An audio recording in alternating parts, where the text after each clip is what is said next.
Assalamualaikum warahmatullahi wabarakatuh. Innal hamdalillah nahmaduhu wa nasta'inuhu wa nastaghfiruh wa na'udzu billahi min shururi anfusina wa min sayyiati a'malina may yahdihillahu fala mudilla lahu wa may yudlilhu fala hadiya lahu.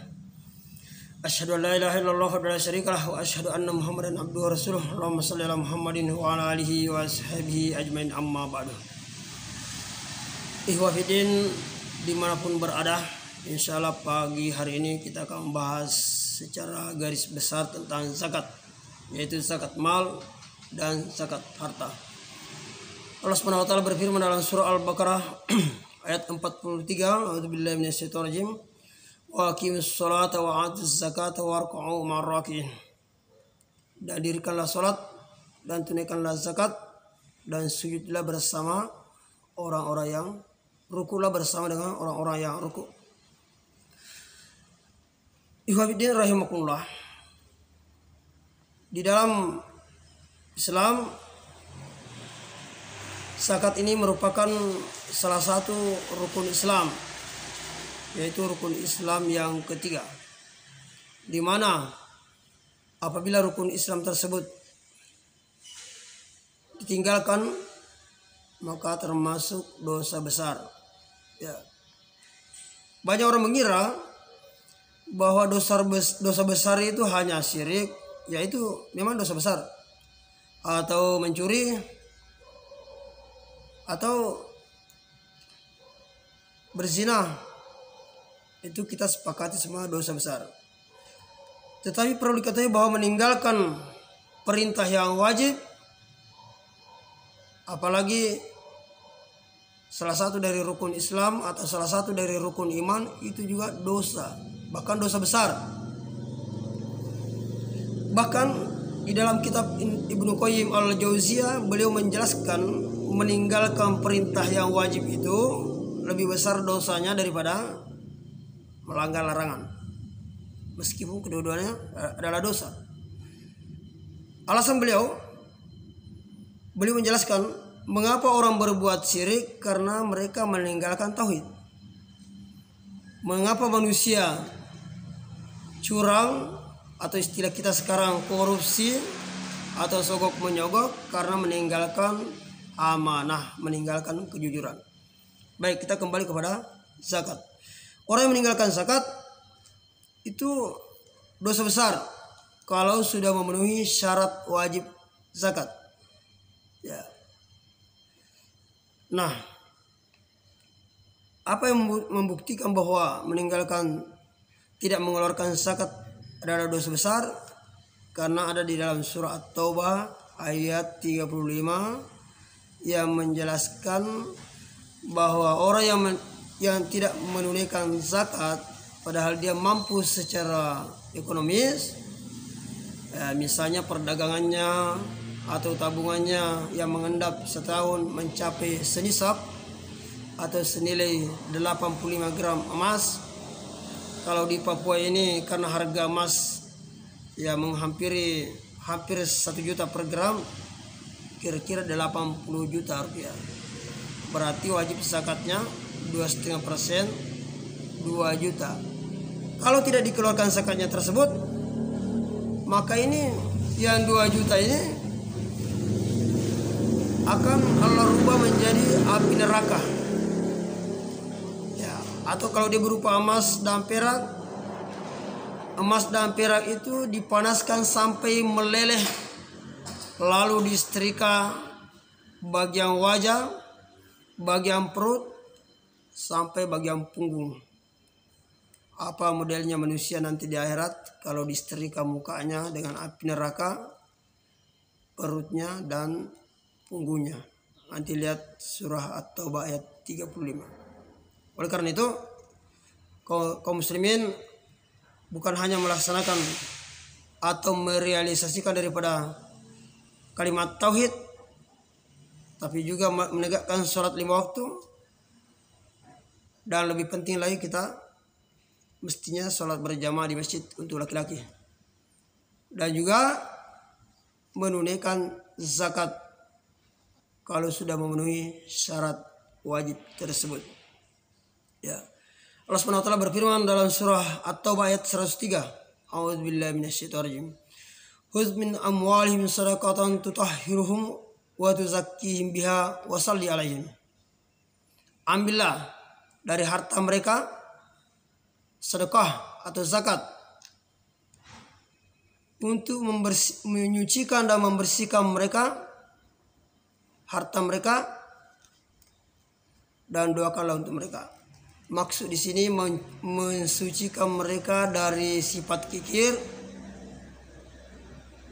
dan membersihkan hartanya dengan asbab mengeluarkan zakat tersebut. Nah, oleh karena itu dari ayat ini menunjukkan perintah bagi ambil zakat untuk mendatangi orang-orang kaya, untuk mengajak mereka sama-sama menghitung zakatnya.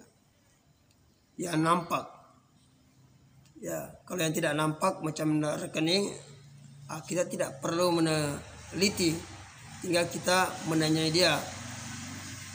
Kalau dia mau jujur atau tidak, ya itu risikonya mereka.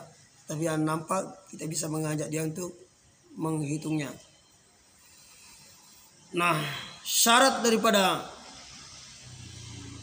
zakat tersebut tentu ada syaratnya, karena tidak semua harta wajib zakat. Misalnya seseorang beli mobil untuk kegiatan kerja sehari-hari atau untuk pergi sholat berjamaah karena tidak mau kehujanan ketika menuju masjid, berarti dia tidak wajib zakat walaupun harganya 200 juta. Tapi kalau dia beli mobil tersebut walaupun itu harganya 100 juta, misalnya mobil second, diniatkan untuk diperjualbelikan mobil tersebut, berarti dia kena zakat 2,5% dari total harga tersebut. Begitu pula di antara syarat wajib zakat itu adalah milik penuh. Jadi kalau kita kongsi 3 orang, masing-masing 30 juta, total 90 juta. Nah, itu di antara 3 orang yang berkongsi itu karena belum senisab, tidak wajib zakat. Tapi ketika berputar barangnya 1 tahun, mencapai misalkan dari total 90 juta, setelah berkembang bertambah dengan keuntungan menjadi 240 juta.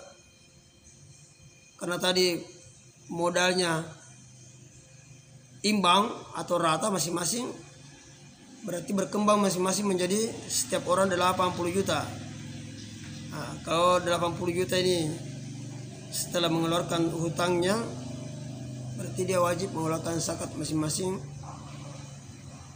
2 juta. Jadi milik penuh. Begitu pula lebih dari kebutuhan pokok.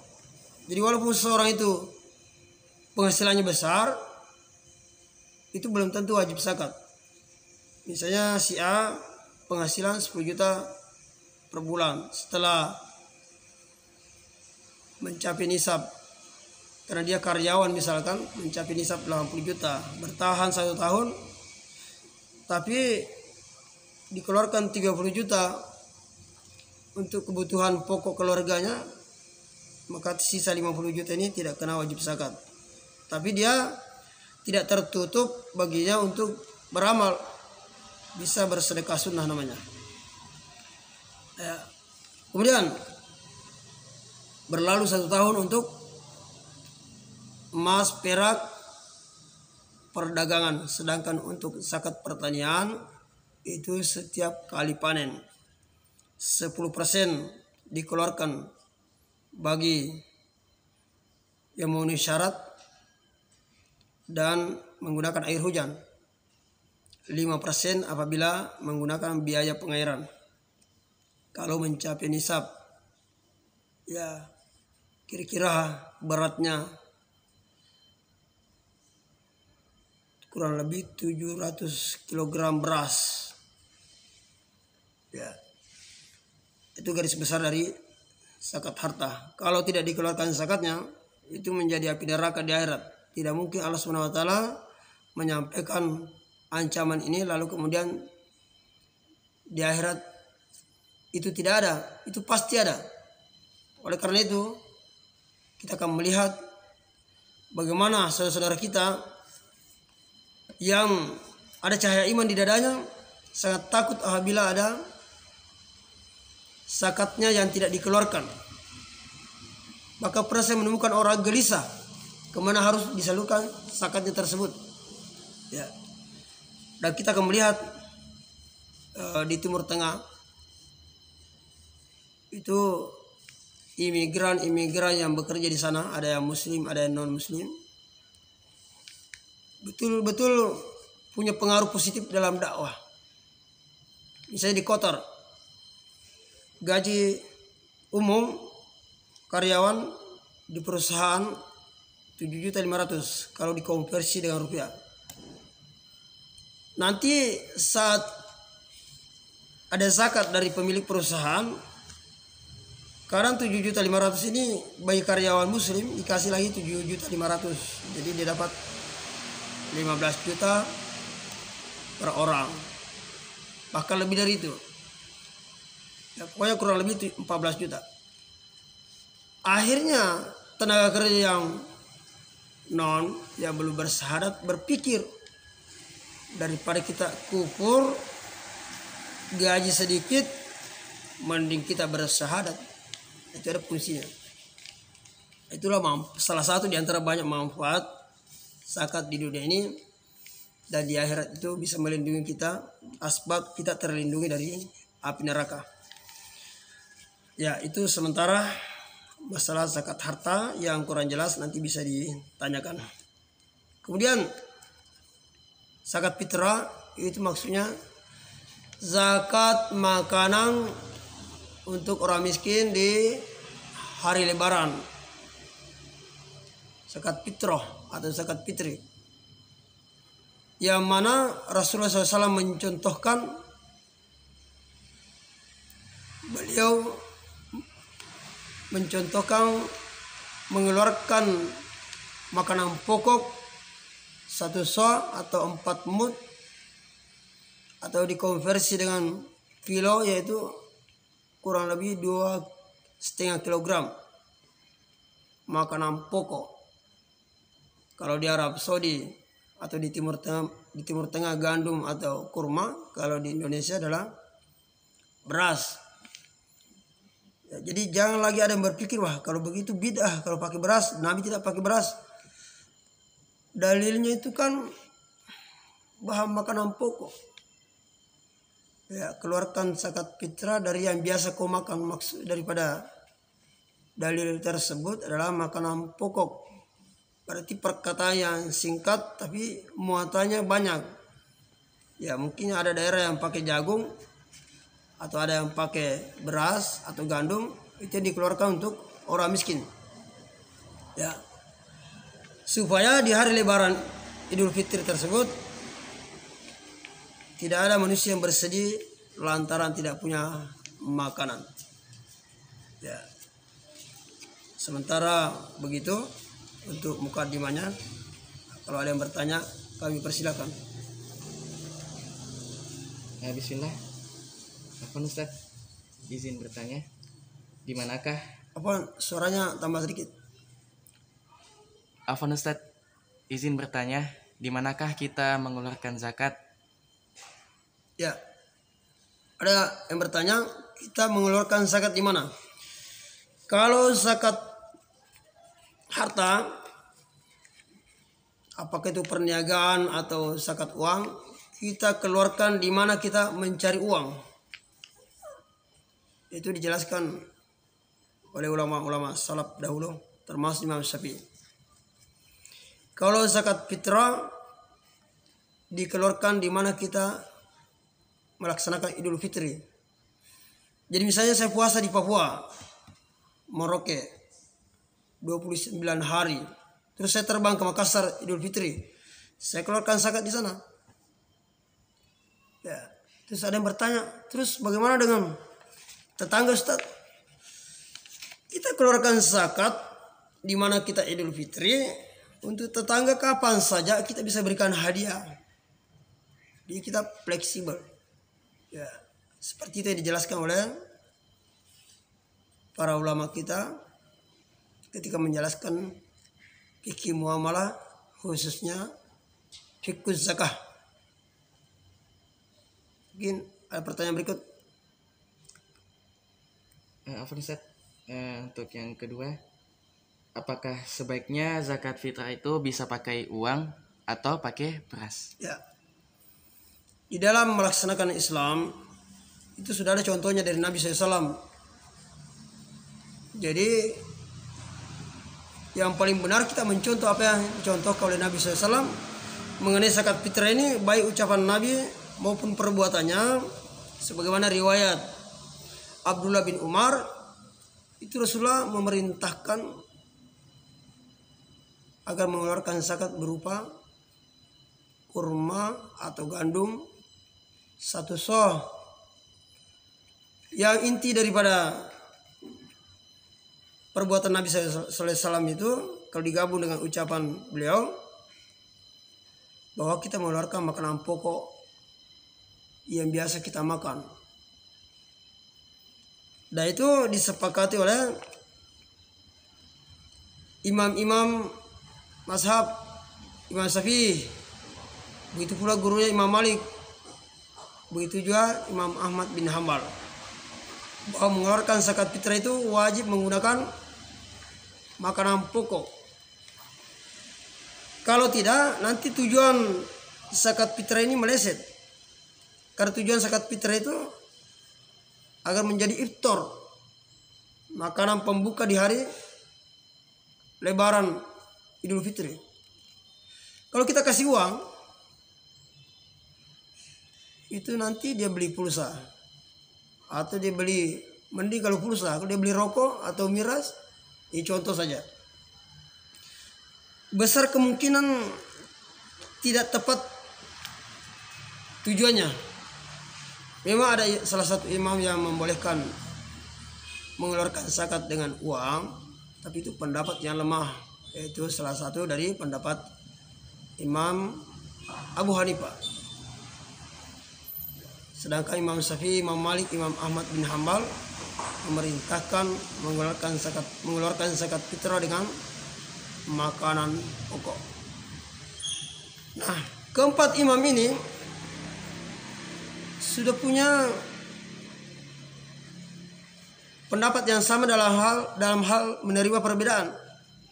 Walaupun Imam Ahmad bin Hambal tidak pernah ketemu dengan Imam Abu Hanifah karena tidak sezaman, mereka ini tidak yang bertentangan dengan hadis sahih, buanglah pendapatku. Itulah ketawaduan orang-orang yang penuh dengan ilmu. Semakin berilmu dia tawadu. Bahkan orang-orang yang full ilmunya bukan lagi tawadu, menganggap dirinya itu orang biasa-biasa saja. Sehingga wajar kalau Imam Syafi'i atau Imam Malik berkata, kalau ada pendapatku yang bertentangan dengan hadis sahih, buanglah pendapatku. Hadis sahih itulah pendapat saya. Nah, yang sahih di sini berdasarkan dalil dan juga sebagaimana yang dijelaskan, diriwayatkan dari Abdullah bin Umar, dengan bahan makanan pokok, bukan dengan uang. Kalau dengan uang, ya nanti orangnya beli pulsa atau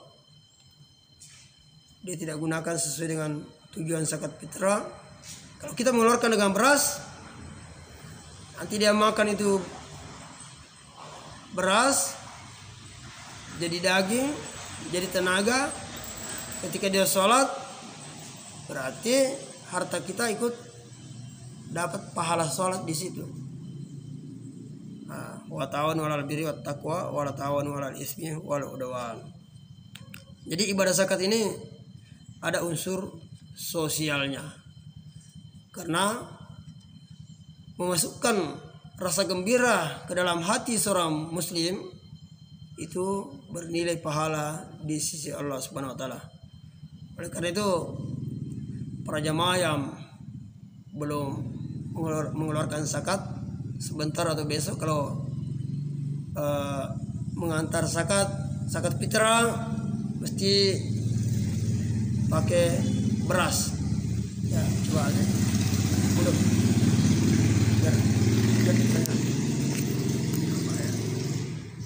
Berhubung karena hari ini saya ditunjuk sebagai ketua pengumpul zakat, maka sekali lagi kepada jamaah yang belum mengantar zakatnya,